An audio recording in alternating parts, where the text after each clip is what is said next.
বেনজিরের দায় নেবে না সরকার, জানালেন স্বরাষ্ট্রমন্ত্রী। বিচার নিয়ে সংশয় মেননের জনগণকে আহাম্মক ভাবছে ক্ষমতাসীনরা, মন্তব্য মির্জা ফখরুলের। আসছে বাজেটে প্রত্যক্ষ করের দিকে জোর দিচ্ছে সরকার, করদাতাদের চাপ বাড়িয়ে রাজস্ব আদায়ে বড় পরিবর্তন আনা যাবে না, অভিমত অর্থনীতিবিদদের। মালয়েশিয়া শ্রমবাজার বন্ধে দায়ীদের বিরুদ্ধে অ্যাকশনের হুঁশিয়ারি প্রবাসী কল্যাণ প্রতিমন্ত্রী। দেশটিতে যেতে ব্যর্থ যুবকের ভৈরবের ট্রেন থেকে মেঘনায় ঝাঁপ। দেখছিলেন বিআরবি কেবল সংবাদ শিরোনাম, এবারে বিস্তারিত খবর। সাবেক আইজিপি বেনজির আহমেদের দেশ ছাড়ার তথ্য সরকারের কাছে নেই বলে জানিয়েছেন স্বরাষ্ট্রমন্ত্রী আসাদুজ্জামান খান। তিনি বলেন, বেনজিরের দায় তাকেই নিতে হবে, পুলিশ বাহিনী নেবে না। এছাড়া এমপি আনারুল আজিম আনার হত্যার মূল তদন্ত ভারত করবে, চাইলে সহযোগিতা করবে বাংলাদেশ। বিস্তারিত জানাচ্ছেন জিয়া খান। আমাদের লক্ষ্য হচ্ছে যে এই যে ছোটখাটো যে কমপ্লেইনগুলো আছে, স্পেশালি দুর্নীতির কমপ্লেইন, তারপরে হচ্ছে আপনার দুর্ব্যবহারের কমপ্লেইন, এই দুটোর বিরুদ্ধে অলরেডি আমরা কাজ করছি। সাবেক আইজিপি বেনজির আহমেদ দুর্নীতি দমনে পেয়েছিলেন শুদ্ধাচার পুরস্কার। চাকরি থেকে অবসর নেয়ার 3 বছরের মাথায় তার ও তার পরিবারের দুর্নীতি নিয়ে তদন্ত শুরু করেছে দুদক। এরই মধ্যে বেনজির, তার স্ত্রী ও 2 কন্যা বিভিন্ন ব্যাংকে রাখা তাদের শত কোটি টাকা তুলে দেশ ছেড়ে পালিয়েছেন, এমন সংবাদের শিরোনাম ঘুরছে বিভিন্ন পত্রিকায়। তার নানা দুর্নীতি ও অপরাধের খণ্ডচিত্র বেরিয়ে আসছে গণমাধ্যমে। এমন নানা প্রশ্নের উত্তর জানতে চাওয়া হয়েছিল স্বরাষ্ট্রমন্ত্রীর কাছে। তিনি জানান, বেনজিরের দেশ ত্যাগের কোনো তথ্য নেই সরকারের কাছে। তাকে তো এখনো আমরা নিষেধাজ্ঞা দেইনি, শুধু সে নিষেধাজ্ঞার আগে চলে যেয়ে থাকে। আমি এখনো কিন্তু সঠিক জানি না সে আছে কিনা চলে গিয়েছে। যা কিছু ঘটেছে তাকে নিয়ে এত নেতিবাচক বক্তব্য এসছে, এতে করে পুলিশ বাহিনী মানে কেন? এটা ব্যক্তিগত ব্যাপার। পুলিশ বাহিনী, আমার পুলিশ বাহিনী অনেক ভালো কাজ করছেন। আমার পুলিশ বাহিনী অনেক চ্যালেঞ্জ মোকাবেলা করছেন। আমার জঙ্গি দমন, সন্ত্রাস দমন, কোভিডকালে তারা যেই কাজটি করেছেন এবং যে কোনো চ্যালেঞ্জে তারা মানে জীবন উৎসর্গ দিয়ে কাজ করছেন। এক ব্যক্তি, কেউ মানে যদি ব্যক্তি কোনো কিছু করে থাকে তার দায় প্রতিষ্ঠান নেয় না। বেনজির আহমেদের দুর্নীতি তার ব্যক্তিগত, এর দায় পুলিশ বাহিনী নেবে না বলেও মন্তব্য করেন স্বরাষ্ট্রমন্ত্রী। সে কি দোষ করেছে কি না দোষ করেছে সেগুলো আমাদের কাছে এখনো কোনো তথ্য নাই। আমরা এগুলি তদন্ত করছেন, তদন্তর পরে এগুলি জানা যাবে তিনি দোষী না নির্দোষী, না কিংবা কত পরিমাণ অর্থ বানিয়েছেন, কর ফাঁকি দিয়েছেন কিংবা সম্পদ বানিয়ে তার তথ্য দেন নেই। এমপি আনোয়ারুল আজিম আনার মূল তদন্ত ভারত করবে বলে জানান আসাদুজ্জামান খান। মূল যে হত্যাকাণ্ড অনুযায়ী যে মামলাটা, সেটা ভারতেই হয়েছে এবং ভারত থেকে সেটা হবে এবং ভারতের সঙ্গে যুক্তরাষ্ট্রের বন্দি বিনিময় প্রত্যাবর্তন চুক্তি রয়েছে। কাজে এটা ভারত সরকারই তাদের কাছে আবেদন করবে, যেহেতু ঘটনাটা ঘটেছে তাদের দেশে। আমাদের দেশে হলে আমরা আবেদন করতাম, তখন মূল মানে মামলাটা আমাদের থাকে এবং তারা যদি পরামর্শ দেয় যে আমাদেরকে সম্পৃক্ত করে, তাহলে আমরা সেখানে যাই সম্পৃক্ত। এদিকে এমপি আনার পলাতক খুনি সিয়ামের খোঁজে নেপালে গেল গোয়েন্দা দল। ইন্টারপোলের মাধ্যমে আমরা কাঠমান্ডু পুলিশকে জানিয়েছি যে এখানে সিয়াম সহ বেশ কয়েকজন আসামি, তারা কেউ চলে গেছে, কেউ আছে। এই বিষয়গুলি মানে তাদেরকে আমরা অবহিত করেছি এবং তারা যদি থাকে তাহলে তাদেরকে জন্য তারা গ্রেপ্তার করে, সেটা আমরা তাদেরকে অনুরোধ করেছি। জিয়া খান, বাংলা ভিশন, ঢাকা। গণতন্ত্রের বিচ্যুতির ফলে দেশে অর্থনৈতিক সংকট বাড়ছে বলেছেন বিশিষ্টজনরা। তারা বলছেন, সরকার ঘনিষ্ঠরা দেশের ব্যাংক ব্যবস্থা ও অর্থনীতিকে ধ্বংস করেছে। সরকারের গুরুত্বপূর্ণ পদে থাকার ব্যক্তি শীর্ষ ঋণ খেলাপি। শনিবার জাতীয় প্রেস ক্লাবে বাংলাদেশের অর্থনৈতিক বাস্তবতা, সংকট ও উত্তরণের উপায় শীর্ষক আলোচনায় বক্তারা আরও বলেন, কম প্রয়োজনীয় কিংবা প্রয়োজনীয় নেই এমন প্রকল্প গ্রহণের কারণেও দেশের ডলার সংকট তৈরি হয়েছে। অস্বাভাবিক হারে বাড়ছে মানুষের মাথাপিছু বৈদেশিক ঋণের বোঝা। দেশে ব্যাংকিং খাতে প্রকৃত খেলাপি ঋণের পরিমাণ 5.5 লাখ কোটি টাকার বেশি। বাংলাদেশ ওয়ার্কার্স পার্টির সভাপতি রাশেদ খান মেনন বলেন, মূল্যস্ফীতির চাপে স্বল্প সীমিত আয়ের মানুষ সংসার চালাতে পারছে না। সাবেক সেনাপ্রধান জেনারেল আজিজ ও সাবেক আইজিপি বেনজিরের বিচার নিয়েও সংশয় প্রকাশ করেন ওয়ার্কার্স পার্টির সভাপতি।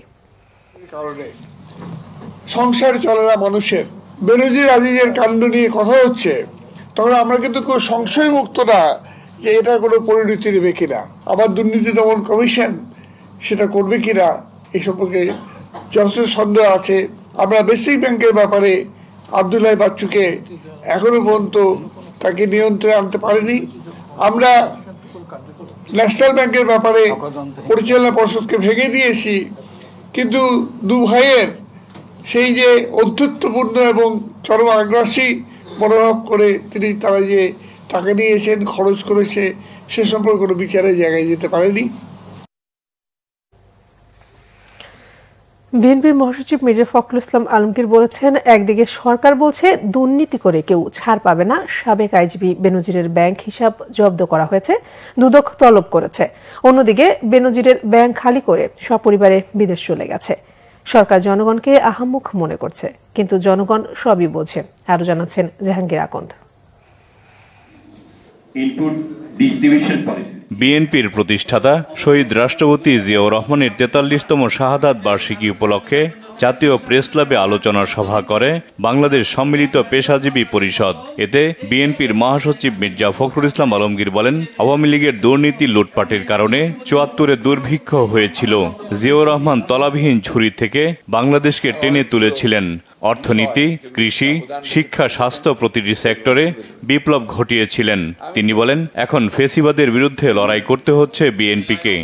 আমাদের দলের প্রায় হাজার হাজার নেতা কর্মী প্রাণ দিয়েছে, ৬০ লক্ষ মানুষের বিরুদ্ধে মিথ্যা মামলা হয়েছে। আমরা জেলে যাচ্ছি, কারাগারে যাচ্ছি, হ্যাঁ সাফল্য আসছে না, সাফল্য একদিনে আসে না।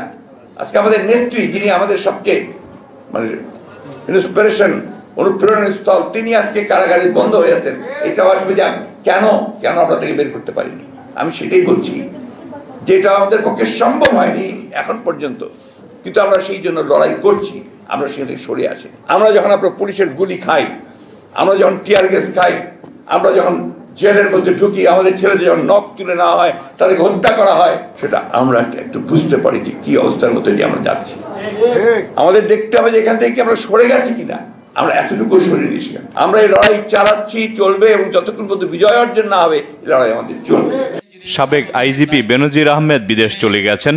গণমাধ্যমের এমন খবর প্রসঙ্গে বিএনপির মহাসচিব বলেন, সরকার দেশে বর্গীর শাসন কায়েম করেছে, অসংখ্য আজিজ বেনজির তৈরি করেছে।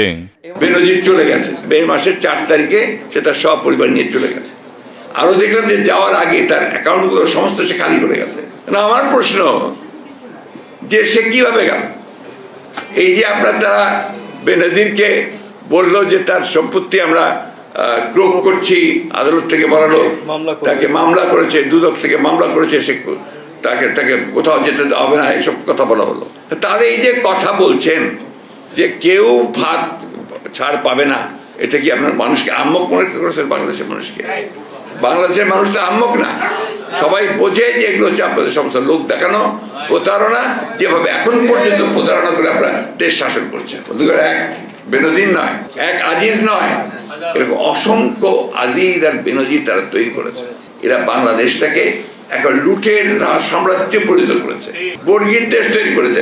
মির্জা ফখরুল বলেন, বিএনপি হারেনি, উজ্জীবিত হয়েছে, লড়াই করেই দাবি আদায় করা হবে। আওয়ামী সরকার আমলে এটাকে বাতিল হয়ে গেছে। জাহাঙ্গীর আকন্দ, বাংলা ভিশন, ঢাকা। রাজস্ব আয়ের পরিকল্পনায় ৫.৫ লাখ কোটি টাকার কাছাকাছি ধরে ২০২৪-২৫ অর্থ বছরের বাজেট সাজাচ্ছে সরকার। এর সিংহভাগই ৪,৮০,০০০ কোটি টাকা জোগাড় করার লক্ষ্য ঠিক করে দেওয়া হতে পারে এনবিআরকে। এবার বেশি জোর দেওয়া হচ্ছে প্রত্যক্ষ কর আদায়ের দিকেই।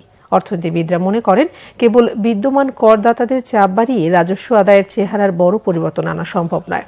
গোলাম মাইনুল হাসানের রিপোর্টে রয়েছে বিস্তারিত। ডলার সংকট সহ নানা চ্যালেঞ্জের মধ্যে রয়েছে দেশের অর্থনীতি। সাথে উচ্চ মূল্যস্ফীতির চাপ নিতে পারছেন না সীমিত আয়ের মানুষ। এরই মধ্যে আসছে অর্থ বছরে রাজস্ব বরণ হিসাব করছে সরকার। বাজেটে প্রত্যক্ষ কর অর্থাৎ আয়কর খাতে 20% ও পরোক্ষ কর বা ভ্যাট থেকে 17% প্রবৃদ্ধি ধরে রাজস্ব পরিকল্পনা নেওয়া হচ্ছে। সিপিডি 2018 সালের একটা তথ্যে আমরা যেটা দেখেছি যে বাংলাদেশের 67% যারা কিনা কোটিপতি অথবা কোটি টাকার উপরে আয় করেন তারা কর জালের বাইরে রয়েছেন। সুতরাং এই যে 2/3 কোটি টাকার উপরে অর্জন করে করজালের বাইরে রয়ে গেছেন, তাদেরকে কিন্তু করজালে আনাটা একটা গুরুত্বপূর্ণ দিক। এবং এরা কিন্তু শহরাঞ্চলে অধিকাংশ ক্ষেত্রে হয়তো না, এরা শহরতলিতে থাকছেন, এমনকি গ্রামাঞ্চলে থাকছেন। প্রত্যেক বছর যে বাজেট ঘোষণা করা হয় তার পূর্বে আমরা কিন্তু ব্যবসায়ীর একটা খুব চাপের সম্মুখীন হতে হয়। সুতরাং এটা কিন্তু ব্যবসায়ীদের একটা আতঙ্কের বাজেট। আমি মনে করি যে ব্যবসায়ী বান্ধব বাজেট আপনার হওয়া উচিত, যাতে কোনো ব্যবসায়ী যাতে কোনো সেক্টরে যাতে ক্ষতিগ্রস্ত না হয়। কর হার বাড়ানো হলে ব্যবসা বাণিজ্য সংকুচিত হবে দাবি করছেন শীর্ষ ব্যবসায়ীরা। বাজেট আসলে আমরা যারা ব্যবসা বাণিজ্য শিল্প করি, আমাদের একটা চিন্তা বাড়ে যে বাজারে জানে কি না হয়। বাজেট কিন্তু বড় আকারে হবে, কিন্তু আমরা যারা ব্যবসা বাণিজ্য শিল্পে আছি, আমরা কি সেভাবে বড় হতে পারবো? এটাই হলো প্রশ্নবোধক চিহ্ন। এবারে বাজেটে আমি চাই যেটা আমি আশা করি এই সরকার যেটা করবেন সেটা হলো যে নতুন করে আর মনে হয় ভ্যাট ট্যাক্স অ্যাড হবে না। যদি হয় তাহলে এখনকার যে পরিস্থিতি আছে তার থেকেও আমাদের ব্যবসা আরো শ্রিঙ্ক করে যাবে। কর আদায়ের ডিজিটালাইজেশন রাজস্ব বৃদ্ধিতে বড় ভূমিকা রাখতে পারে বলে মনে করেন সিপিডির এই গবেষক। কর প্রশাসনের ক্ষেত্রে যে সুশাসনের ঘাটতি, এটা একটা বড় চ্যালেঞ্জ। আমাদের এখানে এই যে ফেস টু ফেস ভিত্তিতে যে কর প্রদানের যে একটা ঐতিহাসিক একটা প্রবণতা, এর ভিতরে বিভিন্ন রকমের অনিয়ম দুর্নীতি রয়েছে। এর মাধ্যমে যারা কর দেন তারাও এক ধরনের সুবিধা নেওয়ার চেষ্টা করেন, এবং যিনি কর কালেক্ট করেন তিনিও আসলে এর মাধ্যমে এক ধরনের সুবিধা নেওয়ার চেষ্টা করেন। সুতরাং এই সিস্টেমগুলোকে যত সহজবদ্ধভাবে এগুলোকে ডিজিটাল করা যায়। গত বাজেটে ব্যক্তি শ্রেণী করমুক্ত আয়ের সীমা 3.5 লাখ টাকা করা হয়, তবে এবার বিত্তবানদের কাছ থেকে আয়কর বাড়াতে সর্বোচ্চ কর হার 25% থেকে বাড়িয়ে 30% করার পরিকল্পনা রয়েছে। এতে অতিরিক্ত 10,000 কোটি টাকা যোগ হবে বলে আশা করছে এনবিআর। এক্সিস্টিং বড় বড় কোম্পানি যারা হচ্ছে লার্জ ট্যাক্স পেয়ার ইউনিট, তাদেরকে যাতে বিরক্ত না করা হয়, তাহলেই জিনিসপত্রে, যেহেতু তারা বড় বড় কোম্পানির সাথে জড়িত, তাদের সেখানে বাড়তি মূল্য বৃদ্ধির প্রয়োজন পড়বে না। গোলাম মইনুল্লাহ হাসান, বাংলা ভিশন, ঢাকা। মালয়েশিয়ার শ্রম বাজারে কর্মী পাঠাতে ব্যর্থ হলেও হুঙ্কার দিতে ভুল করেননি প্রবাসী কল্যাণ ও বৈদেশিক কর্মসংস্থান প্রতিমন্ত্রী শফিকুর রহমান চৌধুরী। গত মার্চে মালয়েশিয়া সরকার ঘোষণা দিয়ে 31 মে শ্রমিক পাঠানোর সময় বেঁধে দেয়। 2.5 মাসেও 31,000 শ্রমিক পাঠানোর ফ্লাইট দিতে পারেনি সরকার।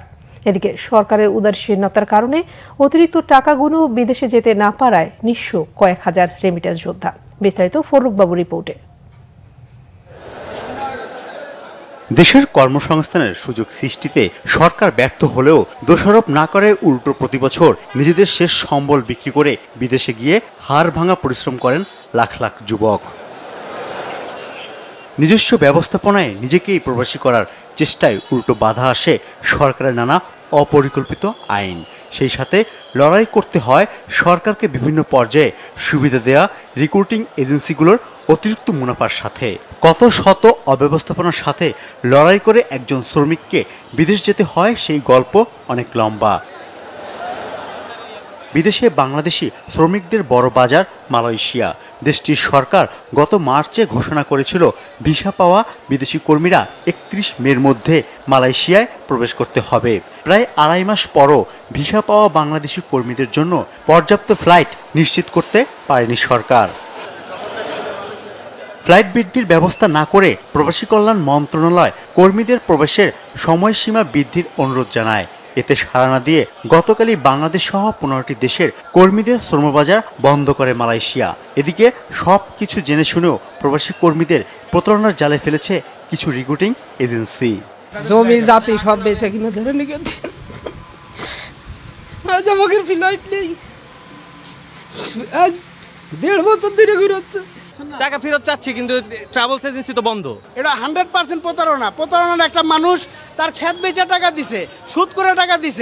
রিক্রুটিং এজেন্সিগুলোর সংগঠন বলছে নির্দিষ্ট কয়েকটি এজেন্সির সিন্ডিকেটের প্রথা ভাঙা না গেলে শ্রমবাজারের অনিয়ম বন্ধ হবে না। বিশেষ ব্যবস্থাপনায় যদি সিন্ডিকেটের মাধ্যমে মালয়েশিয়ার শ্রমবাজার যদি খোলা হয় অথবা কর্মী পাঠানো হয়, তাহলে এই ঘটনাটা ঘটবে। এটা আগে থেকে আমরা প্রেডিক্ট করেছিলাম এবং তাই হয়েছে। সিন্ডিকেট হলো 100 জন, কিন্তু আমার বায়রার সদস্য রিক্রুটিং এজেন্সি প্রায় 2500।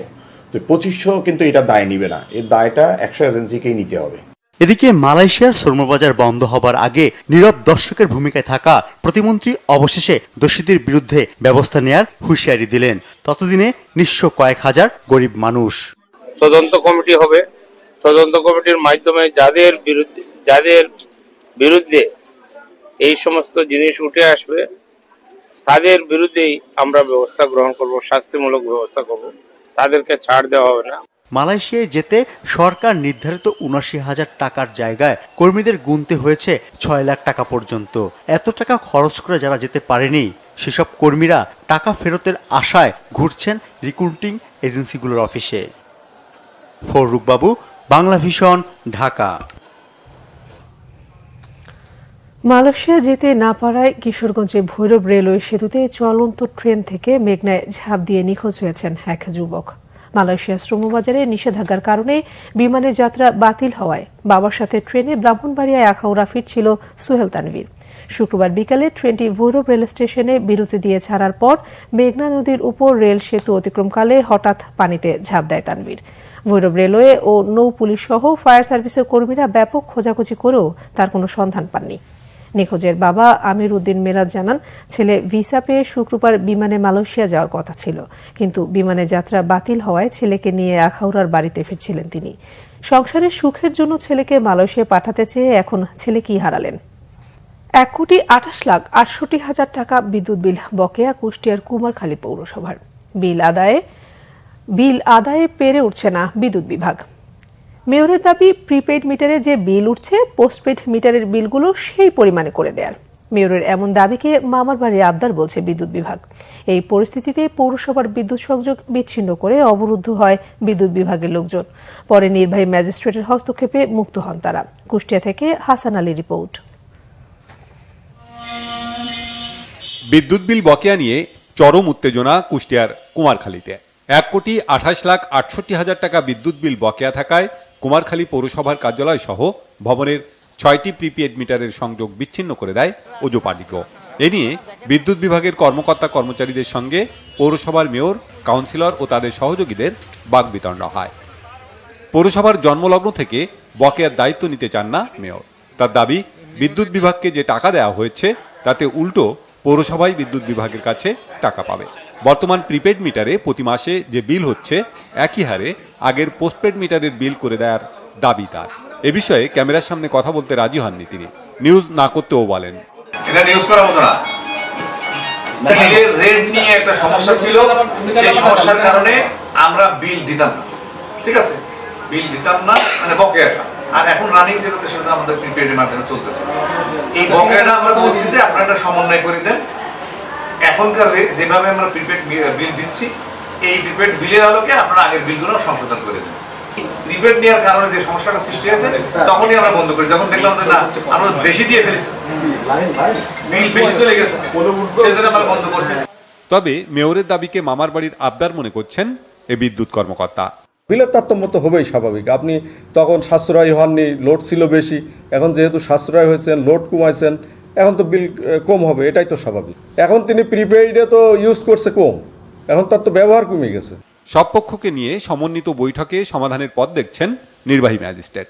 কমিউনিকেশন গ্যাপ বা রেটের যে ভুল বোঝাবুঝি বিষয় ছিল সেটা নিয়ে ওনাদের একটা বসার জন্য পরিস্থিতি হয়েছে জুন মাসের 12 তারিখে। আমরা সকল পক্ষ আশাবাদী যে সেদিন সকল পক্ষের উপস্থিতিতে উভয় পক্ষের মধ্যে যে ভুল বোঝাবুঝিটা হয়েছে ডিমান্ড নিয়ে এটা সমাধান সেদিন হয়ে যাবে। সমঝোতার ভিত্তিতে বিল পরিশোধে পৌর কর্তৃপক্ষ অঙ্গীকার করেছে বলে জানিয়েছে বিদ্যুৎ বিভাগ। স্থানীয় প্রশাসনের হস্তক্ষেপে একটি সভা হয় এবং ওখান থেকে একটা সিদ্ধান্ত হয় যে উভয় পক্ষের ঊর্ধ্বতন কর্তৃপক্ষের মাধ্যমে একটি সমাধানের পথে আমরা যাচ্ছি। আশা করি এখান থেকে একটা সমাধান আসবে। প্রায় 15 বছর বিদ্যুৎ বিল দেয়নি কুমারখালী পৌরসভা কর্তৃপক্ষ। দুপক্ষের দ্বন্দ্বের দ্রুত অবসান চায় পৌরবাসী। Bangla Vision news desk. সংবাদ শেষ করব বিআরবি কেবল শিরোনামগুলো আরেকবার জানিয়ে। ভেনেজুয়েলার দায় নেবে না সরকার, জানালেন স্বরাষ্ট্রমন্ত্রী। বিচার নিয়ে সংশয় মেননের জনগণকে আহাম্মক ভাবছে ক্ষমতাসীনরা, মন্তব্য মির্জা ফখরুলের। আসছে বাজেটে প্রত্যক্ষ করের দিকে জোর দিচ্ছে সরকার। করদাতাদের চাপ বাড়িয়ে রাজস্ব আদায়ে বড় পরিবর্তন আনা যাবে না, অভিমত অর্থনীতিবিদদের। মালয়েশিয়ার শ্রমবাজার বন্ধে দায়ীদের বিরুদ্ধে অ্যাকশনে হুঁশিয়ারি প্রবাসী কল্যাণ প্রতিমন্ত্রী। দেশটিতে যেতে ব্যর্থ যুবকের ভৈরবের ট্রেন থেকে মেঘনায় ঝাঁপ।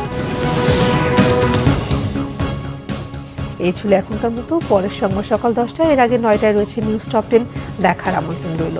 এছাড়া বাংলাভিশন সংবাদ এবং সংবাদ সংশ্লিষ্ট অনুষ্ঠান দেখতে ভিজিট করুন www.bvnews24.com ও facebook.com/banglavisionnews এবং সাবস্ক্রাইব করুন youtube.com/banglavisionnews। ধন্যবাদ সবাইকে।